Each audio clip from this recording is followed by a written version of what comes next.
For those of you who are just joining us, I'm Andrea. I am the Director of Communications and Engagement with Raven. And I'm so happy to see Circle of Allies in real life. We hear your names and we see you in our email inboxes, but it's awesome to see your faces and to just get this sense of collectivity that's behind the Raven magic. And I hope you all know how much you really keep that magic watered and growing every single day because of your commitment. So I'm excited to tell you that today we are welcoming Susan Smitten, our Executive Director, and Jeff Nicholls, our Board President, and Dr. John Borrows, who is a member of our Legal Advisory Panel.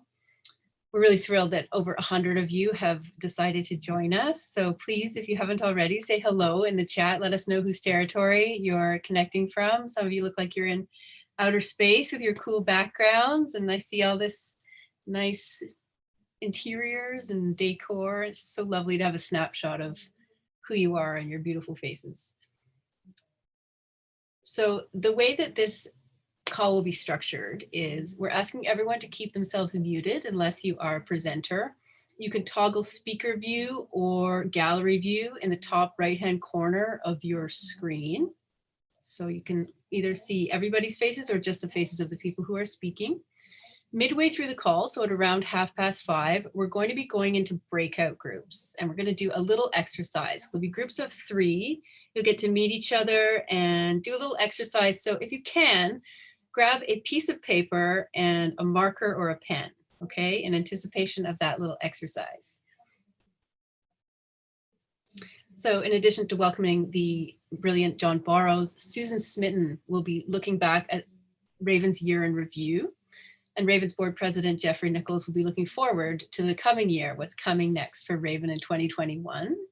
So without any more from me, I would like to introduce you to our wonderful helmswoman, co-founder of the organization, journalist, filmmaker, author, opera and jazz singer, and all-around diva for justice, Susan Smitten.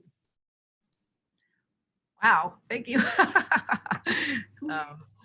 That was quite an introduction. Thank you. It's honestly, it's so amazing to see you all. I'm a little bit speechless because you're so beautiful. Thank you for taking some time to visit with us and let us be able to thank you in person. I'm going to give a very quick, super quick look because I want to give as much time as possible to John and Jeff, but just to give you a sense of the year that no one saw coming and has actually turned out to be quite amazing on so many levels. I mean, it's, you know, we discovered our work is actually, our work in support of Indigenous rights and protecting the environment resonated even more in some ways. I think everything is connected, and we had so many donors reach out to say, when this pandemic is over, we're going to still be grappling with climate change and systemic racism and environmental racism, and we need to make real moves on reconciliation, and we're here for you. So that has been uplifting and amazing. We had a major legal win this year in May.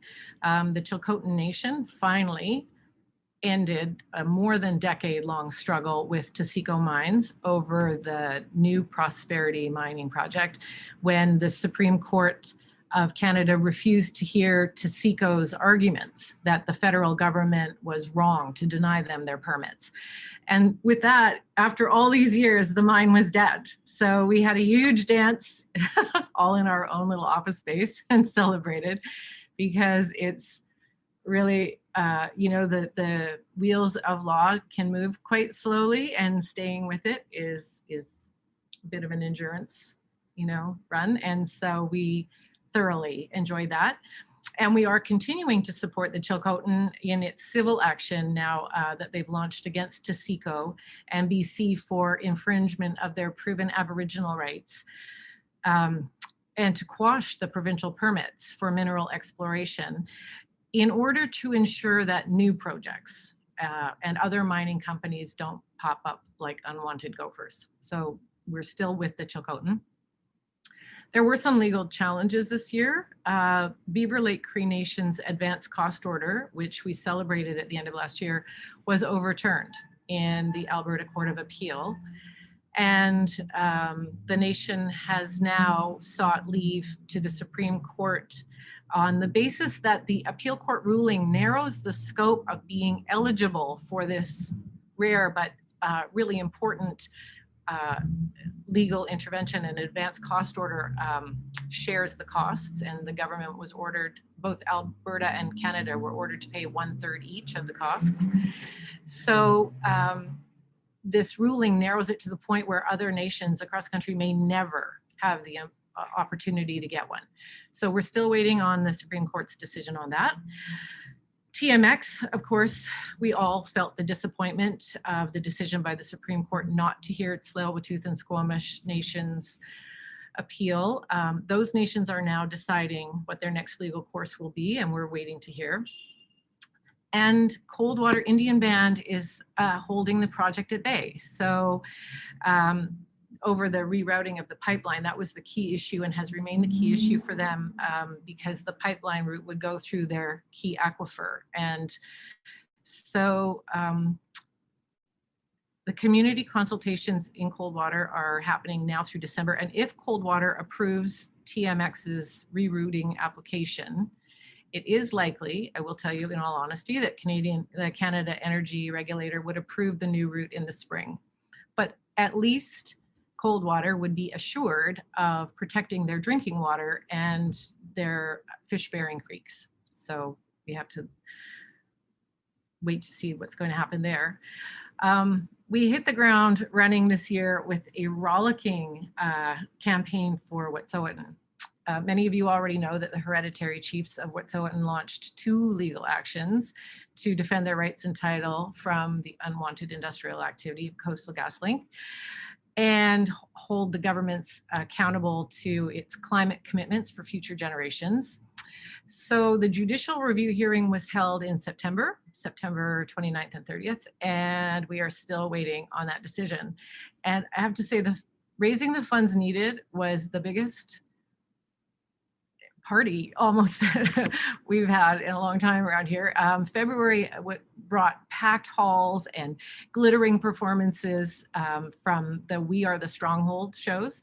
Hopefully some of you were able to tune into those. There was a show in Toronto and in Yellowknife, and Serena Ryder, Tribe Called Red, Digging Roots, Jeremy Dutcher, and Chris Sturkson hosted. It was just brilliant. And then as we were poised to launch a whole series of benefit concerts and all kinds of things across the country, well, y'all know what happened. So with COVID and the pandemic, we pivoted, and we, even as we were all just dashing around gathering up staples and trying to figure out how to teach grade 11 math at home, we found new ways to reach out. And so more than 3,000 people this year tuned into webinars, which was just amazing. Virtual parties, online live streams, and we actually feel like we were able to strengthen our networks across the country, which was a really unexpected outcome. It's amazing, the resilience. And so again, we launched, Andrea launched the We Are Unfrackable series of webinars and linking anti-fracking water protectors from all the way from New Brunswick to San Francisco. It was huge. A series of 3 webinars that we did with Sierra Club BC, and it was just a huge outpouring of support.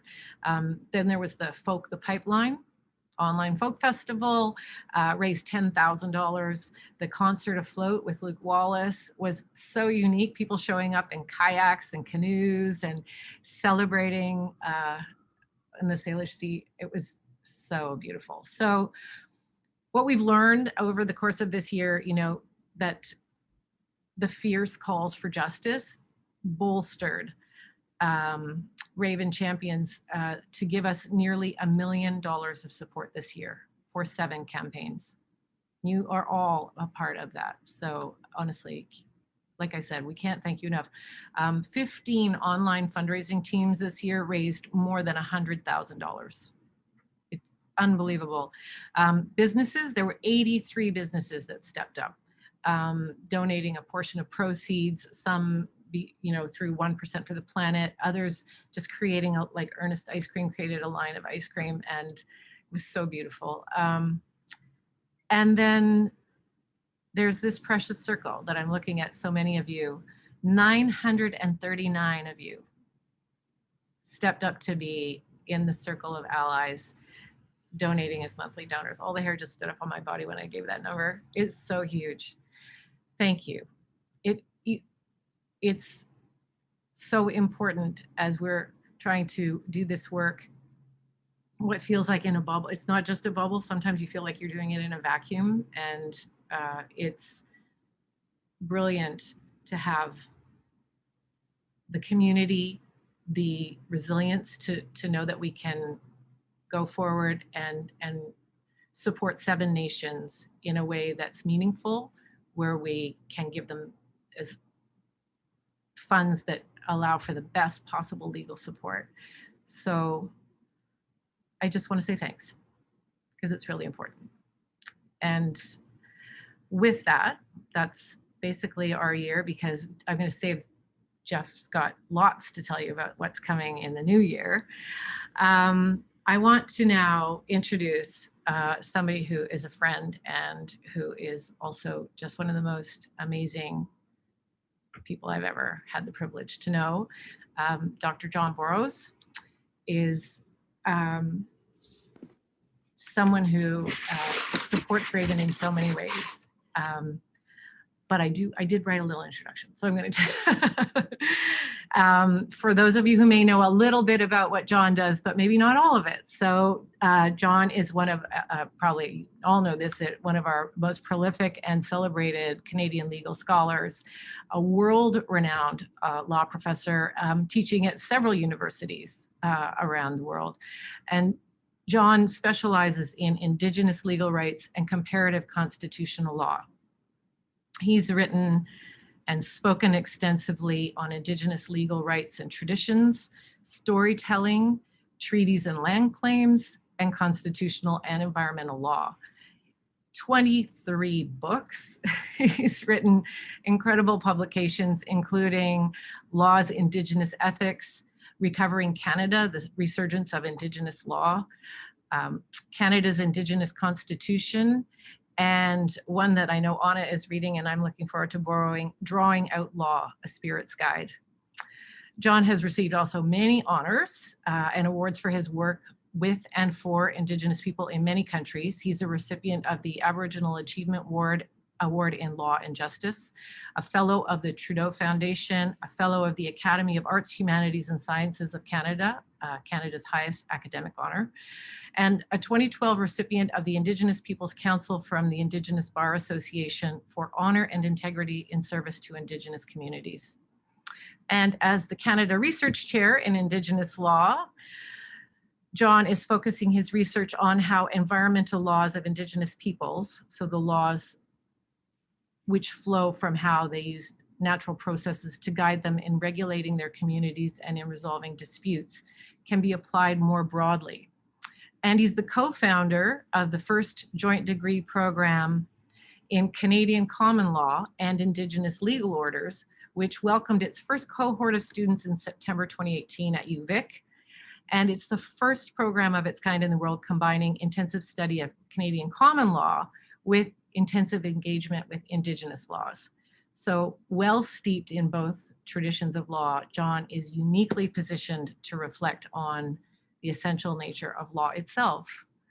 And so, John, I want to welcome you. Thank you so much for being here. I'm going to pass it over to you to further introduce yourself and also maybe how you're connected to Raven.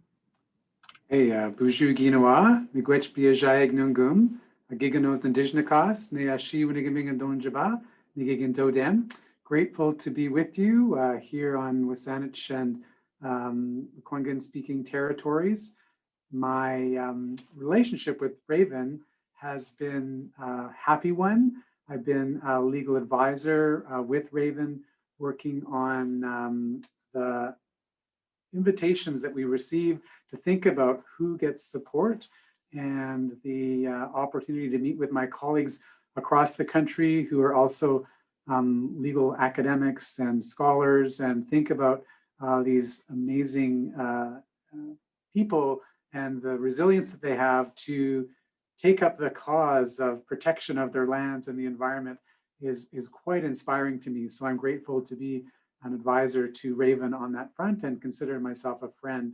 It's also interesting to me to think about the word raven in Anishinaabe, which is an Algonquian language from the area that I'm from, which is in central Canada, the Cape Croker Indian Reserve on Saugeen Peninsula's shores. Raven means or is kagage. Kagage is our word for eternal. And so I like the idea of Raven having this trust which never dies, that's always with us. And if you hear a raven call out in the forest, you might understand why they have that connotation in our territory of being that eternal, just because of the haunting nature of that call that just keeps going on and on and on and speaks to us. And I feel like Raven has been like that for me in speaking to the needs that are always with us, and that we are finding so much inspiration and strength from other people as they step up to do the work of protecting their lands through many different means, including legal means as well. Thanks, John. And so maybe just quickly, we were hoping to hear a story from you. But first, given that it's been 2 years with the new program, I was wondering if maybe you could give us an idea of the kind of lawyers that'll be coming out, of this amazing new program. Yeah, so we admit 25 students a year into this program, and they're from coast to coast to coast. And we've now got our third cohort in the program. And so our law school has gone from 300 students to 375 students with these joint degree students in our midst. And they're from Innu territory and Anishinaabe and Blackfoot, and of course, all around British Columbia, Cree. They're just really excited to be here, and they're Indigenous and non-Indigenous. And so it's purposely the idea that we can all learn together about Indigenous law and then work in relationship to Indigenous communities to pick up that call, which is to respect and understand the law that comes from the earth. And if we think about law in its functional way, these are the standards, principles, criteria, and authority, guideposts, signposts, precedents that are set by communities themselves. And these students are working in national organizations that are Indigenous. They're working in their nations. They're working with government. A few of them are in law firms, working in that way during the summer. Most of them have done research in our Indigenous Law Research Unit, which reaches out and serves communities through through Val Napoleon's efforts and the wonderful work that she's doing and we get requests from communities about what it is they'd like to see their law do, and then we help them use their own law to revitalize those principles and processes to answer questions that they're facing. So it's a really exciting time to be here at the law school. That's amazing. So, so you've talked about language and about the Raven, and I've heard you talk before that law is embodied in language, and I was hoping maybe you could share one of the stories that you about that to help us understand and maybe connect to that a little more. Sure. So Algonquian languages, which go from the Maritimes to the Rocky Mountains, are verb-based languages, which means that about 70–80% of what you talk about is action. And it's interesting to note that law is one of those words that is an action word. Inakonage, Ijatwawanan, Kinwejawawanan. These ideas of law being an action word is something that we do. It's not something that's just done to us. And so we have an opportunity to conjugate law rather than classify law. When you conjugate law together, that means that you participate with one another. And it's about an invitation to see ourselves as all being able to join in constituting our relations. thinking about this idea is really exciting to me, because it recognizes that it's not something that just flows from parliament or courts or legislatures or judges or police or lawyers. It's something we all do. We all law together.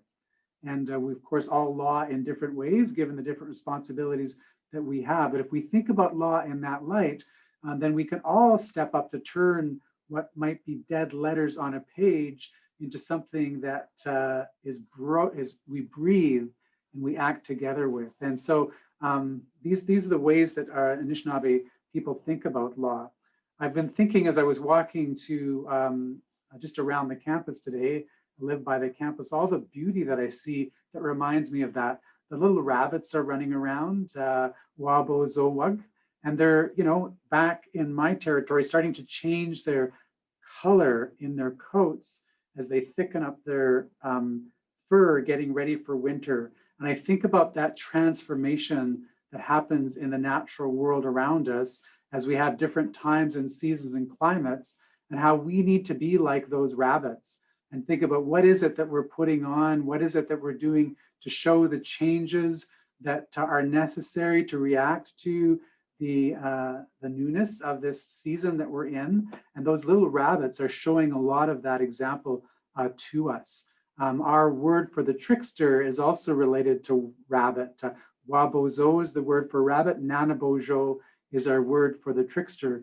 This idea of change and transformation is there in the rabbit, it's there in this character, and it's there in our being as well, because in some ways we are all like that trickster, and we can do things that are harmful and mean and selfish, but we can also do things that are selfless and kind and very much building together who we might be and who we are.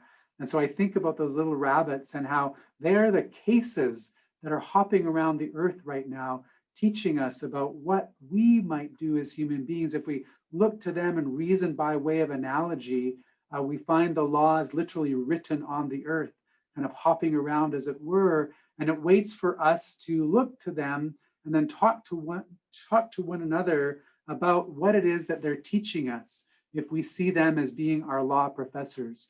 This is also the month of the freezing over moon, Gashkadanogizis, another huge change that starts to come amongst us in Anishinaabe and Algonquian territories.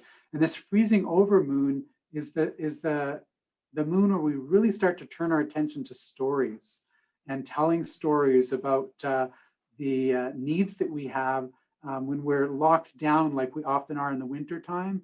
Here we are locked down in an extended period of frozenness, and that will hopefully bring out the stories. Babuna K and any that the winter maker that starts to come out in this freezing over moon does, of course, force us into a kind of a solitude, but at the same time, it's a harbinger of change, of transformation, of rest again as we prepare for the next cycle. This moon that's going to be coming after this one is Manidu Gizasons, the spirit moon. And you think about the clear night that we are likely to have this evening here in this part of the world. You look up and you see the path of souls that streams across the sky leading to the land of the dead. And you watch the face of the moon as the moon, turns the tides that we all find ourselves within. In other words, not only on the earth do we find possibilities for human action as we analogize from what those rabbits are doing, we also look up to the skies and we see this continuous cycle of change and renewal and reflection that's a part of all of our common experience, no matter where we are. If we look up at the sky, we have a clear night, we can understand the kind of opportunities for cyclicity, not just seeing things in a linear way, but understanding the cycles of life and how we are we can move into these as storytellers, as people who are reflective. The moon's reflective. The winter time is a time for reflecting. And I'm just grateful that Anishinaabe and other people's laws are always there. Yes, we have these Canadian laws that impede us and prevent us from sometimes doing the things that we need to do to deal with our environments and our climates. But I also, through our program, look for ways to connect Canadian law with Indigenous law to point out those better moments, those opportunities that Canadian law presents to get us on those paths of respecting and understanding that who we are is connected to the broader world around us. And there's going to be no reconciliation with one another unless we reconcile ourselves with the earth. And so the path is there. It's tread by those rabbits. It's there as that moon goes across the sky and gives us lessons. And that wisdom is in the languages of Indigenous peoples. It's in the stories of Indigenous peoples. It's in the ceremonies of Indigenous peoples. It's in our clothing and our art. And then we can communicate with it and then talk about what its relationship might be or not to the other systems that we find around us. So I think I'll just stop there and hopefully we'll have some good conversations about some of these things as we work together. Thank you, John.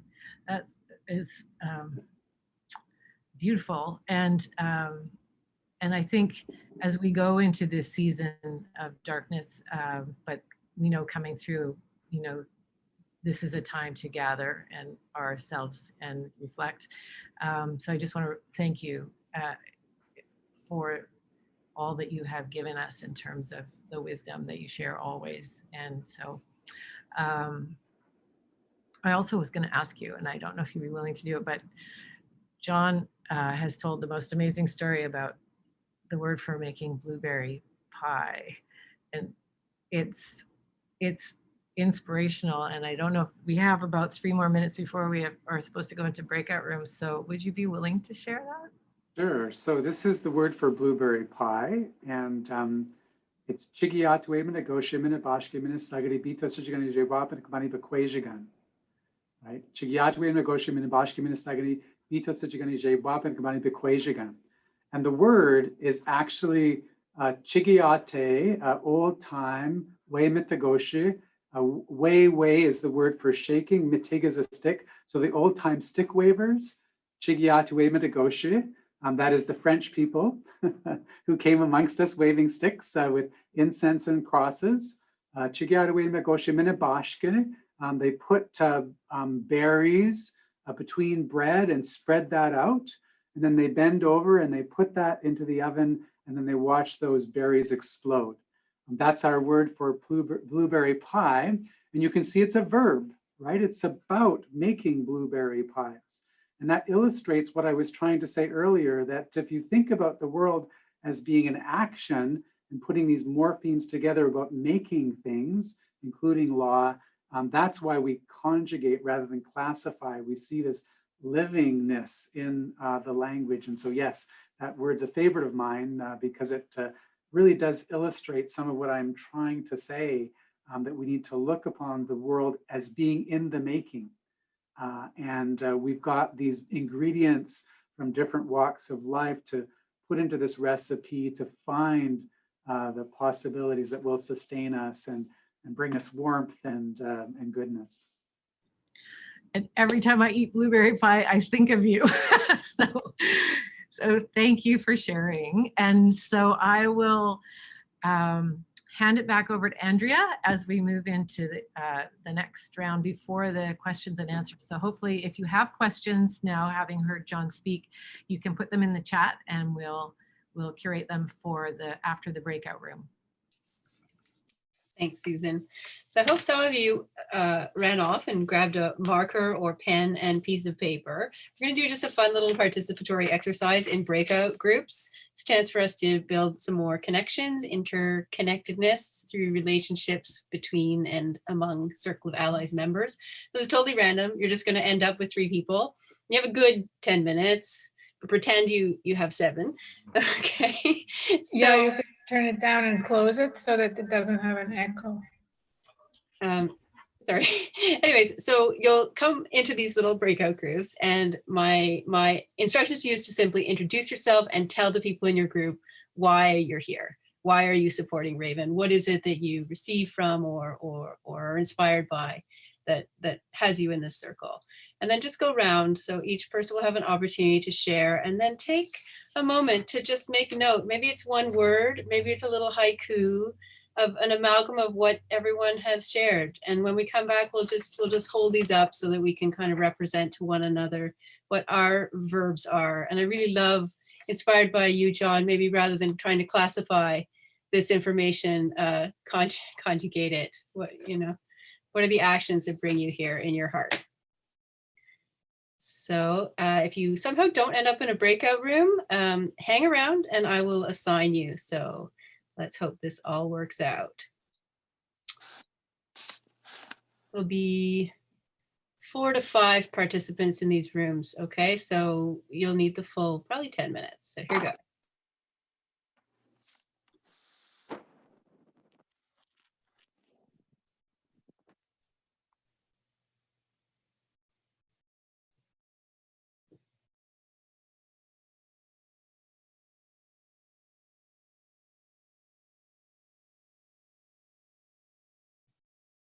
Hi.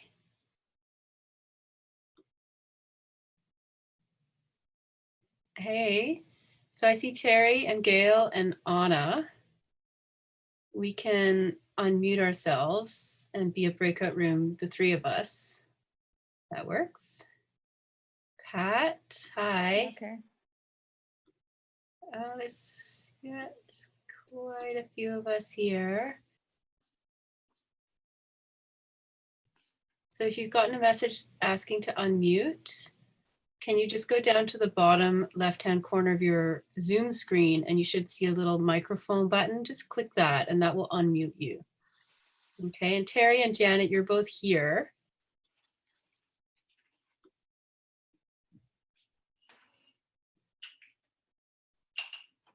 Pat.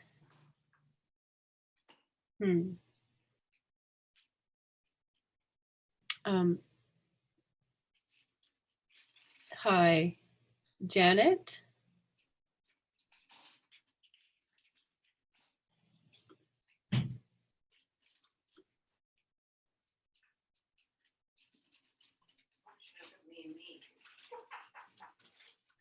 Hi, I think Janet, I can hear the background where you are. I'm not sure if you know that you're in a breakout room with me. It's Andrea from Raven.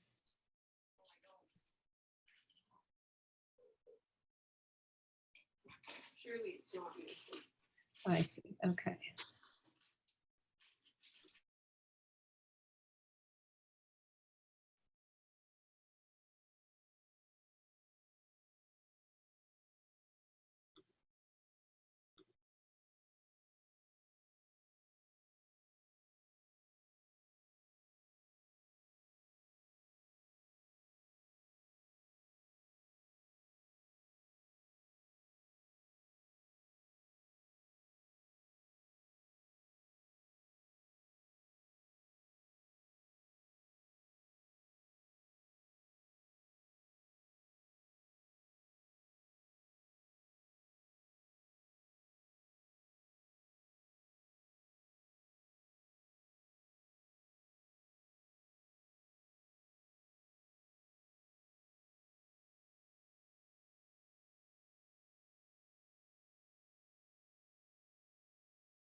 Hi, Kay. I'm not having the best luck, but you and I can play.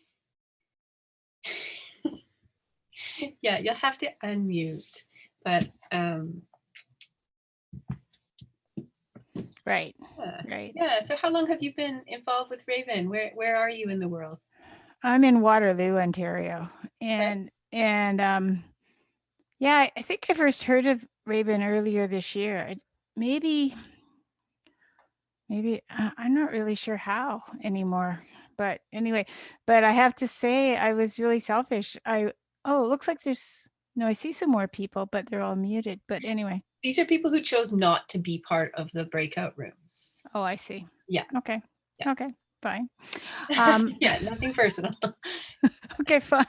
They got babies to breastfeed and, dinner to boil or whatever. Yeah, it's true. Well, it's 9:30 for me, almost 10 o'clock. No, 8:30. Anyway, yeah. No, I heard John Burroughs speak at Waterloo before, and I also was when I was writing a book about the land I grew up on, which I looked at all the way back to the Ice Age and up to the present. So I was really interested to learn more about how people, the whole concept of territory, which I discovered by listening to somebody else. So it's just been a process for me of learning more about traditional, not historic ways of organizing things, and I was, and at his talk there, I remember him talking about verbs versus nouns and all that, and I just thought it was such an interesting concept, and I just really wanted to learn more about it.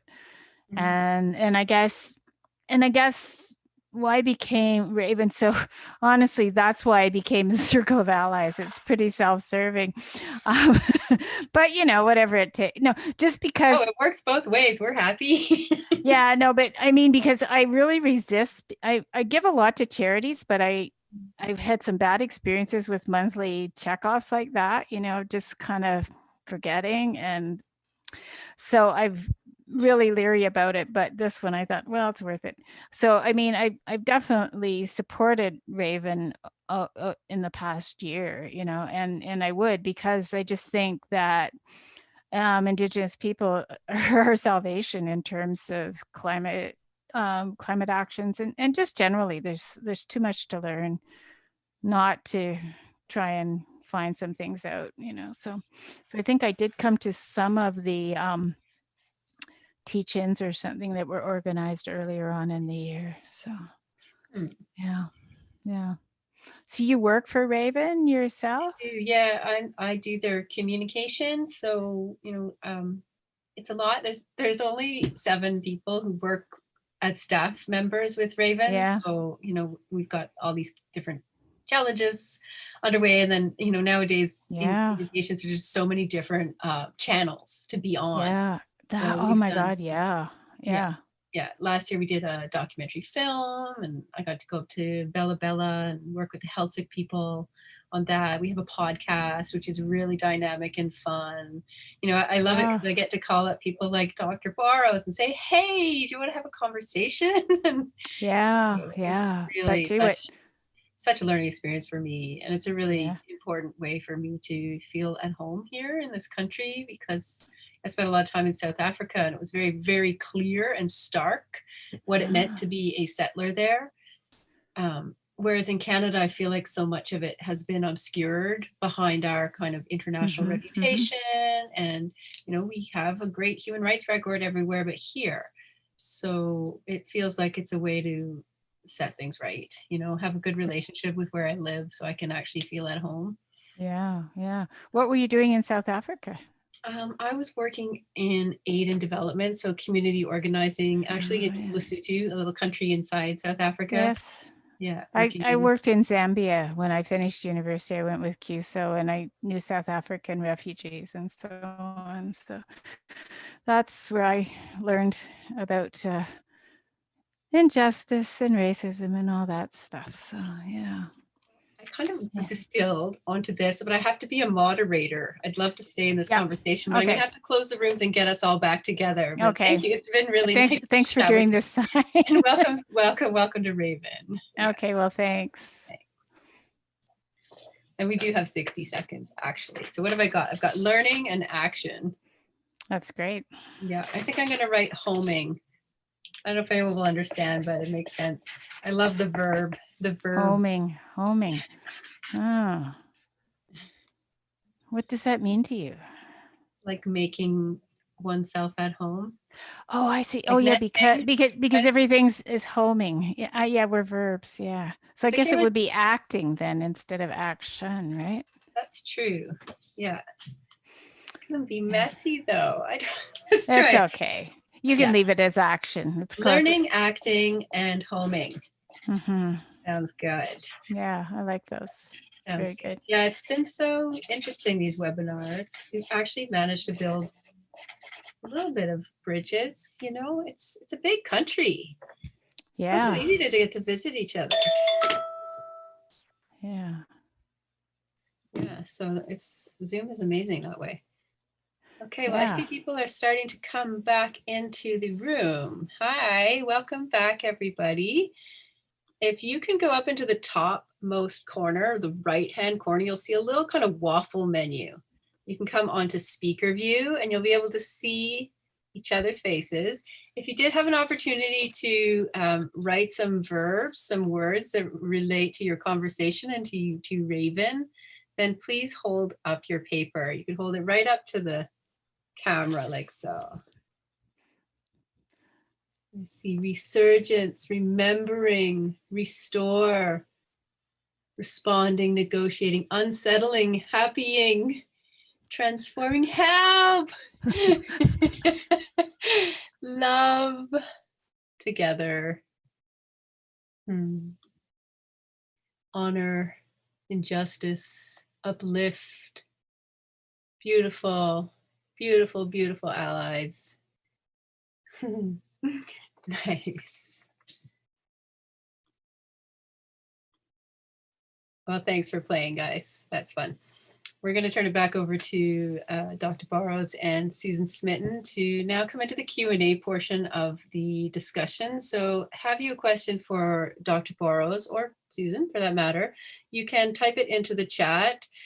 As you can hear, Dr. Burrows has so much to say around simple and complex concepts. So we won't be able to get to all your questions, but we will actually save them up. So don't despair. If your question isn't answered here and now, please ask it anyway.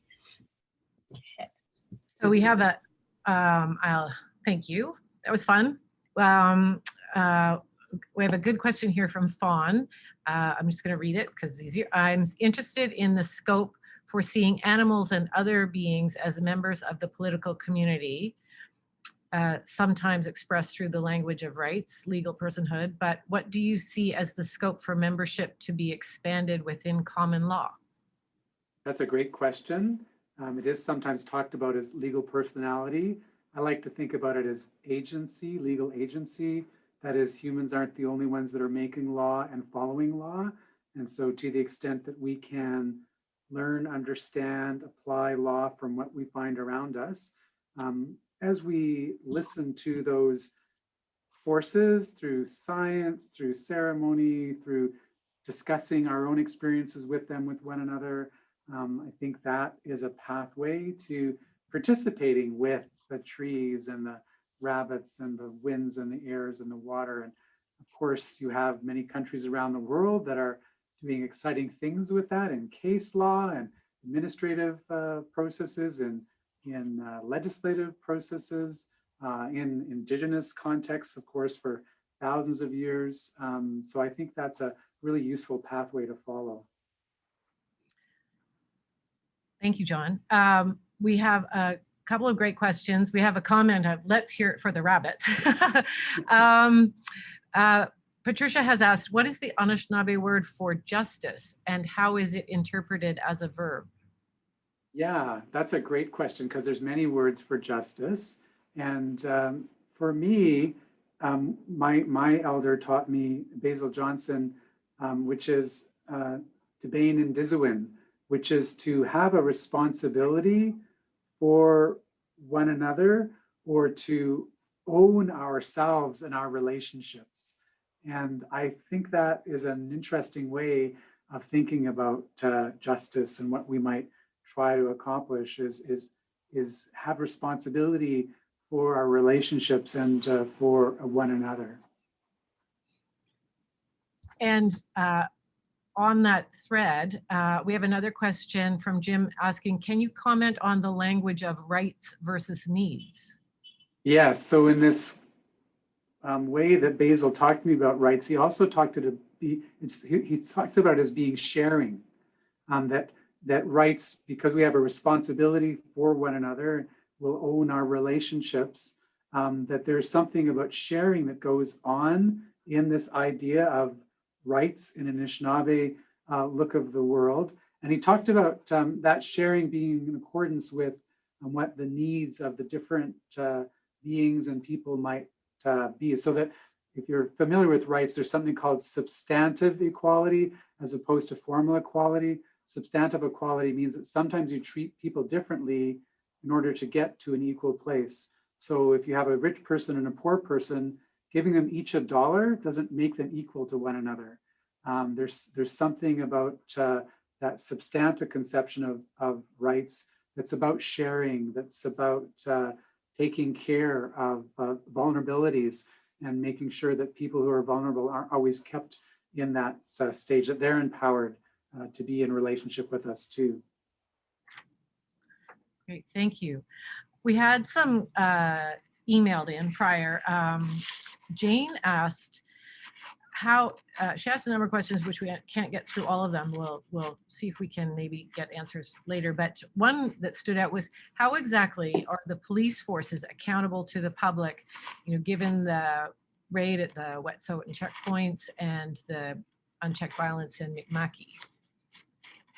There's often this misconception that the rule of law is one thing, and sometimes the rule of law is used as a matter of force or coercion towards a certain end. But that's a very narrow way of thinking about the rule of law. If we think about this idea of sharing again, or think about the law as a verb, then the methods of accountability are legion. There are many ways that the police can be in relationship with us and find that accountability. Of course, there's civilian structures that the police officers have accountability to in some places. I know Indigenous peoples right now are seeking a new suite of legislative amendments in Parliament to have the police recognized as being an essential service within Indigenous communities. If it so is the case that Indigenous peoples want to create their own police forces, and they're often called peacemaking forces within a reserve context. There's, of course, also complaints processes with the police. There's community-based policing.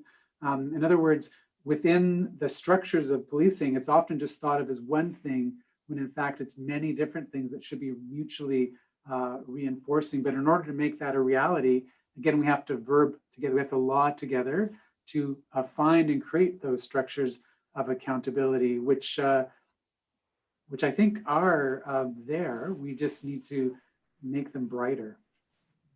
We've got one last question. I think we have time for one, hopefully. Andrea, yes, nodding, okay. A question from Mark, wondering how optimistic you are about the UNDRIP legislations at both the provincial and federal levels having a significant impact on Canadian law over time. Yeah, so the UNDRIP legislation, both nationally, which is in its first reading, and provincially, is a plan, is an invitation for a plan to make a plan. Now that could cause you to be really cynical and say it's not really an implementation of UNDRIP if it's about people getting together to talk about what they need to do to make it law. And so you can be quite distraught by the legislation on that front. But a plan to make a plan is not a bad thing when you're dealing with Indigenous peoples who have been excluded from the lawmaking and the planning process for most of Canada's history. So the fact that Indigenous peoples will be there and the law has to be in consultation with Indigenous peoples to bring the laws of Canada, to bring the laws of the province consistent with UNDRIP, that's an invitation to deliberation, persuasion, mingling of our laws together. It's an invitation to do democracy. And again, Indigenous peoples have been not invited to that, and in fact, exclusively held out for much of our history. And so while I have a cynical side to me, I also have a very hopeful side to me, and that wants to find that plan to make a plan and develop our laws together rather than being coerced or forced or unilateral to find our laws are the product of our mutual engagement. So that's the possibility that's there. Thank you so much, John. And thank you everyone for your questions. And I will turn this now back over to Andrea. Thanks, Susan. Thank you so much, John. If anyone's wondering about the paintings behind John, because we just keep seeing this beautiful burst of color, these are covers of books that he's written. So I'm sure he could tell us all more stories about all that. But now we're going to hear from Jeffrey Nicholls, who is Raven's board president. So Jeffrey Nicholls is a Raven board member. He's also a member of the Raven clan of Tsimshian Nation, a lawyer and associate at Ratcliffe and Co. His incredibly strong roots in the Indigenous community and working to advance reconciliation and greater respect for Indigenous law. Really fortunate to have you here today, Jeff, to help us look forward to 2021 and what's in store for Raven. So please, over to you. Hi, good evening, everyone.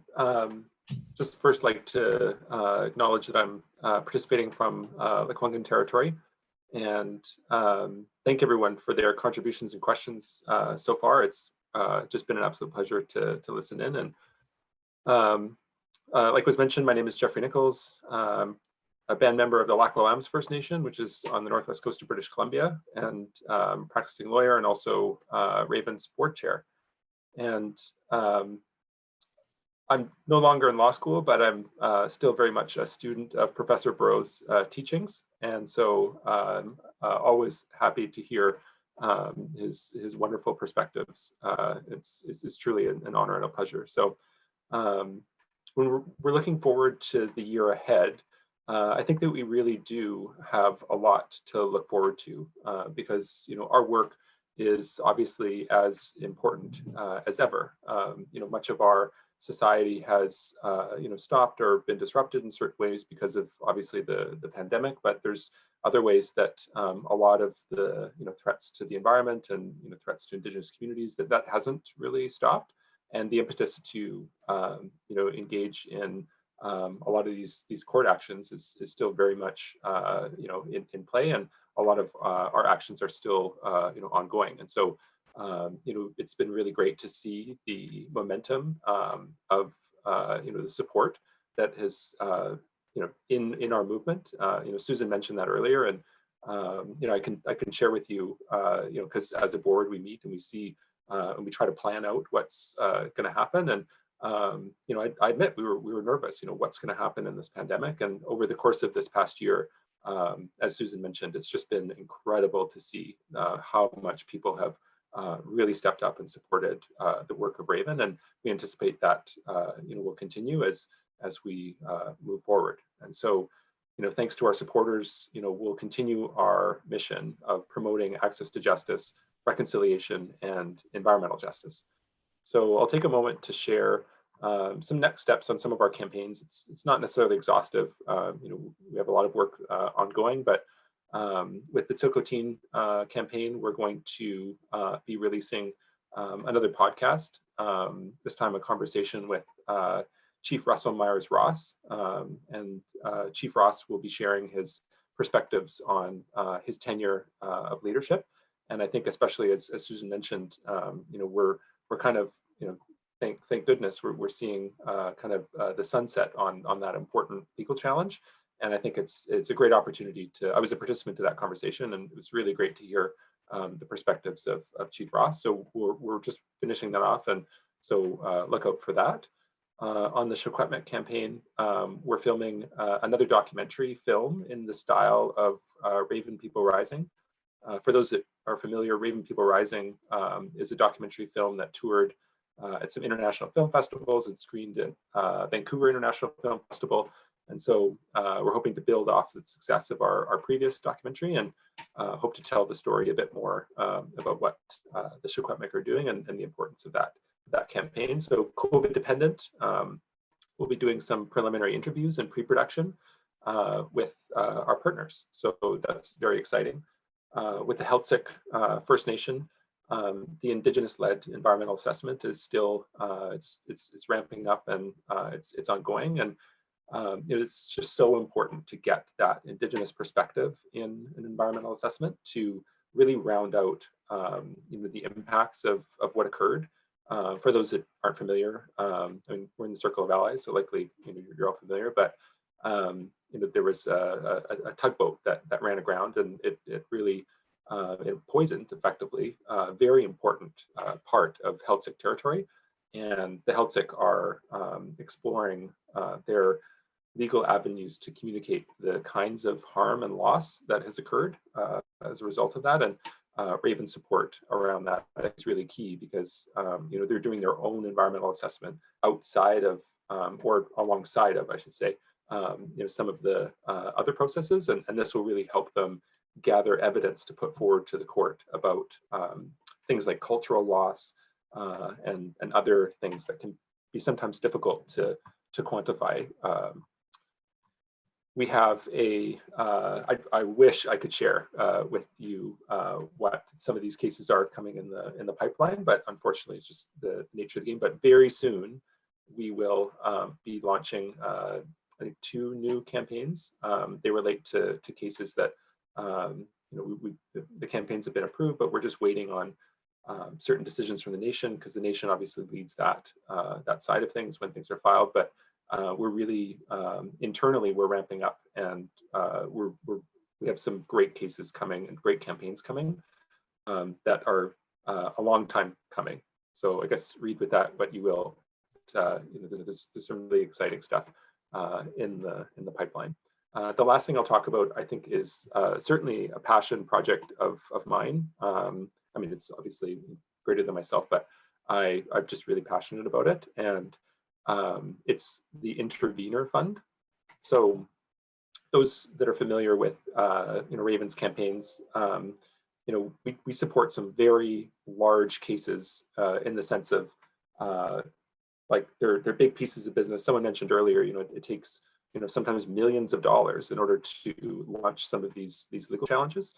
And that's obviously important, and we're going to keep on doing that where it's appropriate. However, we're always looking for new and strategic ways. Harkening back to what John mentioned earlier about the trickster or the raven, we're always trying to transform and be strategic about how we can accomplish our goals and further our mission. And so I'll take a moment to explain. So an intervention is where someone or a group, we'll just say a First Nation in this case, a First Nation can apply to a court and say, I want a voice in a case that's going on. And in order to do that, they have to demonstrate that they have a unique perspective on the matter at hand, and that it's in the public interest that their voice is heard there. And so we're looking at being able to support, and these are one of the main benefits is that you get your voice heard at, let's say, a court of appeal or even the Supreme Court of Canada, and the cost of this particular campaign is not as much as it would have been if it were, let's say, a trial.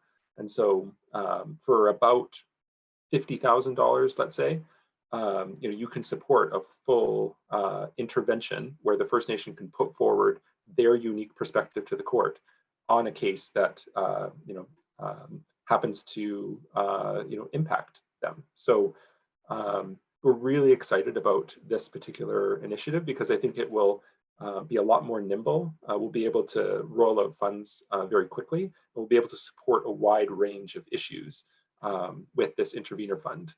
So we're developing some of the criteria around it and really making sure that our application processes are good, and we're examining how we might change how we evaluate these projects. But it's just a part of us broadening our legal suite of tools and programs to be able to support Indigenous peoples in getting their perspectives, in particular, and in this case, at courts of appeal, and in cases where they may not even be one of the parties. It could be the case that let's say 2 mining companies are having a dispute, but yet it may affect First Nations people in some way. Well, an intervention will be able to have a First Nation share their perspective in that particular matter. And yeah, we're just really looking forward to rolling that out. So it's very exciting, and we look forward to yeah, many more campaigns about that. And obviously, as supporters, you'll be a big part of that. So with that, I just wanted to wrap up and really thank each and every one of you for your support. Your support really makes Raven's mission possible. And I like to think that, and I know that that support really goes a long way. Susan and the staff, they work really hard to really put forward and do that work and support these Indigenous communities in their work. And I'd also like to wish you all well and hope that you're staying safe at this time. It feels really good to feel like I'm part of a community, or that we're all part of a community, when right now sometimes we might feel that we're isolated from each other. But we're certainly all united in a common vision and a common mission. And yeah, I'm just really excited to be a part of that, and I'm really grateful to hear your feedback. So thank you.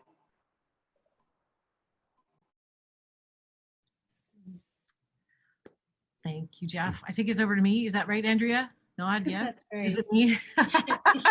Sorry. We discussed this earlier, but I didn't take really copious notes. So I think we're wrapping this up. This has been really super great to hear the incredible words of John. Someday I want to get a plaque with blueberry pie. And to just stay connected to the language and really the love that we all have for our planet and for each other.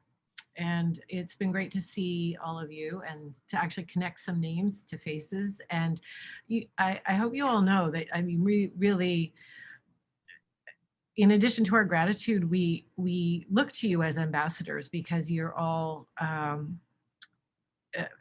some of you have been with us for a really long time. And so we look for your input, and we're wanting to just thank you with this. There's no ask. It's we hope that you'll check out our new website. We just did a massive overhaul of the website, and if you have any comments or feedback, it would be great to hear. We would love it if you would introduce a friend, or tell people when you're giving charitable giving, they say, well, who did you give your money to? It's like, more than just Raven, just say, hey, here's their website and check it out, because it takes a community to not just raise children and take care of our seniors, but to hold these issues high and forward. And yeah, I think I just want to ask you all to take good care of yourself over the holidays. It has been a long haul, and if working on cases like this, and I've been doing this now for almost 12 years, and we're still supporting Beaver Lake Cree Nation, and we're still supporting the Chilcotin, and we haven't got quite to the finish line yet, but it doesn't matter, because we will. And so if we just hold each other up and take good care of each other, we'll all get there together. And so I don't have anything else really to say, but have a really safe and happy holiday season. And thank you all for coming. And thank you, John, and thank you, Jeff, and thank you, Andrea. And we look forward to hopefully convening in the new year, and maybe in person. So thank you.